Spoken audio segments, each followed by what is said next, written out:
मैं हूं आपके साथ उमंग। यूपी के ललितपुर में सामुदायिक स्वास्थ्य अधिकारी संघ के बैनर तले स्वास्थ्य विभाग के संविदा कर्मचारियों ने सीएमओ ऑफिस में धरना दिया। बता दें कि ये सभी कर्मचारी पिछले करीब 10 महीने से रोके गए पीवीआई की मांग कर रहे हैं और फंड न मिलने से उनको काफी आर्थिक तंगी से जूझना पड़ रहा है। समस्या लेके बैठे क्या है? समस्या सबसे बड़ी समस्या है, हम लोगों का जो मानदेय मिलता है उसका एक हिस्सा है पीवीआई, जो 15,000 रुपये हर महीने हम लोगों को मिलना चाहिए, मिलता भी है, तो वो मिला नहीं है हम लोगों को लगभग 9 महीने 12 महीने कहीं कहीं 6 महीने से। तो क्या अधिकारियों से बात हुई? क्या अधिकारियों की तरफ से केवल आश्वासन मिलते रहे हैं और केवल आश्वासन ही मिलते हैं। ललितपुर में घरेलू विवाद निपटाने गई डायल 112 के पुलिसकर्मी ने एक व्यक्ति को जोरदार थप्पड़ मार दिया, जिससे उसकी आंख फूट गई। खबरों की माने तो परिवार में हो रहे बेटे और बहू के बीच के विवाद को निपटाने के लिए व्यक्ति ने पुलिस बुलाई थी, जिसके बाद पुलिस ने व्यक्ति को ही इतना जोरदार थप्पड़ जड़ दिया जिससे उसकी आंख ही फूट गई। वहीं अब इस मामले में पीड़ित ने कार्रवाई की मांग की है। हम बाहर में रहते हैं, बाहर के रहने वाले, खाना बाहर है हमारा। क्या समस्या लेके? समस्या ये लेके आया कि हमारे बहू लड़के लोग लड़ रहे थे घर में, तो हम छत पे से नीचे उतरे तो समस्या हल कर दे। हमको समस्या ज़्यादा दिखानी है अपने घर में, इसलिए हमने 112 नंबर लगाया। 112 नंबर लगाने के बाद पुलिस आई, पुलिस ने किसी को पूछा जहाँ से कुछ नहीं करा, तो पुलिस वाले ने वो 21 गिरा पटवारी में हमारी जान छूट गई। कौन था? कल्याण सिंह। फिर 3 जने थे वो लोग। क्या हुआ फिर? उनने दोनों हाथ पकड़े, एक ने रापट मार दी। फिर कहाँ आप? अंदाजा के शराब भी पिए थे पुलिस वाला को। तो आप अभी तक कोई आँख का मेरा इलाज नहीं हुआ। रात कल से मैं पड़ा हूँ यहाँ पर। खबर गाजीपुर से है, जहां प्रशासन की ओर से मुख्तार अंसारी की पत्नी आफसा अंसारी की 50 लाख की भू संपत्ति को कुर्क कर लिया गया है। ये भू संपत्ति मोहम्मदाबाद के वार्ड नंबर 18 जफरापुर में गैंगस्टर एक्ट की धारा 14(1) के तहत कुर्क की गई है। खबरों की माने तो ये भू संपत्ति अवैध तरीके से धन अर्जित कर मुख्तार अंसारी की पत्नी आफसा अंसारी के नाम से खरीदी गई। माफिया राज को खत्म करने के लिए और अपराधियों के ऊपर अंकुश लगाने हेतु आज लगातार जो है हमारे द्वारा 14(1) गैंगस्टर एक्ट में संपत्तियां कुर्क कराई जा रही है। विगत कुछ दिनों में लगभग 22 करोड़ रुपए की संपत्ति इन लोगों के कुर्क कराई गई है। मुख्तार अंसारी गैंग की लगभग 19 करोड़ की संपत्ति को हम लोगों ने आज तक अभी पिछले महीने में कुर्क किया है। आज हम लोग जो है इस गैंग के ऊपर कार्रवाई कर रहे हैं और मुख्तार अंसारी पुत्र सुभान अल्लाह अंसारी, इनके पत्नी के नाम पे इन्होंने एक प्रॉपर्टी रखी हुई थी। उसकी कुल मार्केट वैल्यू जो है वो 50 लाख रुपए से ज़्यादा है। उसको आज 14(1) गैंगस्टर एक्ट में उसको जब्त किया जा रहा है।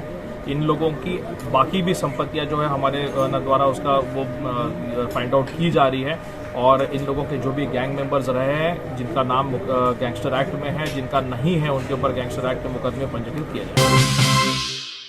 यूपी के कासगंज में पुलिस को एक बड़ी कामयाबी हाथ लगी है, जहां पुलिस ने 2 अगस्त को हुई युवक की हत्या का खुलासा कर हत्या में शामिल 2 आरोपियों को गिरफ्तार कर लिया है। खबरों की माने तो युवक की हत्या पुरानी रंजिश के चलते की गई थी, जिसके बाद छानबीन करने पर पुलिस ने 2 आरोपियों को गिरफ्तार कर लिया है। देखिए, दिनांक 2/8/2022 को बदायूं शहरबाग में एक डेड बॉडी मिली थी।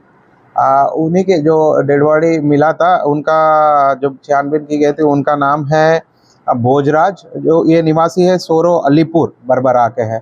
उनके भाई के तहरीर के आधार पर, तेजवीर सिंह जो उनके भाई है, उनके तहरीर के आधार पर जब इस मामले को गंभीरता को लेकर जब हमने जांच की है, तो इसमें ये पता चला कि 2 लोग धर्मवीर और राजीव जो इन्हीं के साथ रहते थे, उन्होंने इनको खाने के बहाने ले गए थे करीब 30 तारीख को, 30/7/2022 को, और वहाँ पे उनको मार के फिर इनको ये जो गंगा नदी में फेंका गया और 2 तारीख को डेड बॉडी वहाँ पर मिली। हत्या की वजह क्या रही?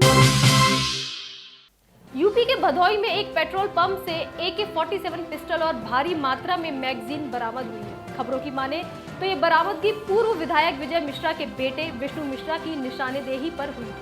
बता दें कि पूर्व विधायक विजय मिश्रा का बेटा विष्णु मिश्रा रिश्तेदार की संपत्ति हड़पने और गायिका के साथ सामूहिक दुष्कर्म मामले में आरोपी है और करीब सालों से फरार था।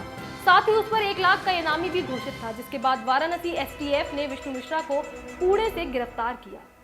विष्णु मिश्रा पुत्र विजय मिश्रा को STF ने, जो कि 1 लाख का इनामिया था और लगभग 2 साल से फरार था, उसको एसटीएफ ने पुणे से गिरफ्तार किया था।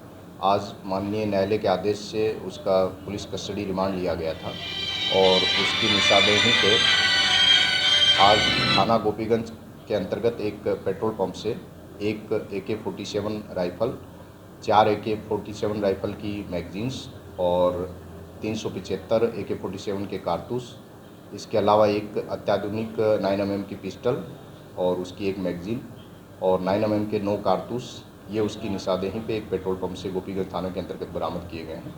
बरामद करके इसमें नियमानुसार आगे की कार्रवाई की जा रही है। AK-47 कहाँ से इसको मिला था, किस तरह की कोई जानकारी मिली थी? ये जैसा कि जो आप सभी लोग जानते हैं कि विजय मिश्रा की जो गैंग है उसका मुख्तार अंसारी गैंग से गहरा कनेक्शन बताया जाता रहा है और कई इन दोनों गैंग की जो कई घटनाएं थी उसमें कई बार AK-47 के उपयोग की बात आई थी कई घटनाओं में, कई हत्याओं की घटनाओं में।